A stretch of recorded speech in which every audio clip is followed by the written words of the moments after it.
Good morning మిత్రులారా. మాచర్ల నియోజకవర్గాన్ని మనం అభివృద్ధి చేసుకోవాలి.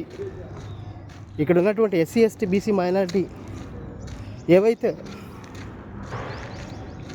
ఈరోజు కోటికి గుడ్డకి ఉపాధికి రక్షణకి కరువై ఉన్నామో ఈ ప్రతి ఒక్క అంశాన్ని కూడా భారత రాజ్యాంగంలో కల్పించినటువంటి హక్కులను మనం సమకూర్చుకునే విధంలో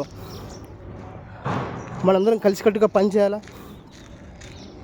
ఈ మాచర్ల నియోజకవర్గంలో ఉన్నటువంటి వరికపురుసల ప్రాజెక్ట్ ఏదైతే ఉందో 2022 సంవత్సరంలో ప్రతిపాదనలు పంపించారు. 2023 సంవత్సరంలో దానికి కొన్ని కండిషన్స్ తోటి కొన్ని ఉత్తర్వులు జారీ చేయడం జరిగింది కేంద్ర ప్రభుత్వం నుంచి, ఆయా డిపార్ట్మెంట్కి సంబంధించి.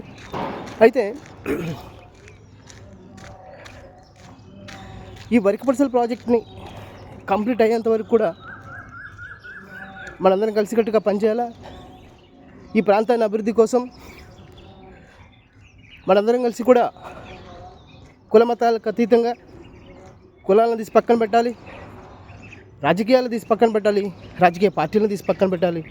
ఇక్కడ ఉన్నటువంటి ప్రాంత ప్రజలందరూ కూడా ప్రతి ఒక్కరూ కూడా ఏకమై దాన్ని నెరవేర్చుకునే విధంగా ఆ ప్రాజెక్ట్ యొక్క విధి విధానాలను ఆ ప్రాజెక్టుని కంప్లీట్ చేసేంత వరకు కూడా మనము నిరంతరాయంగా కలిసికట్టుగా పనిచేయాలని తెలియపరుచుకున్నాను. జై భీమ్, జై భారత్.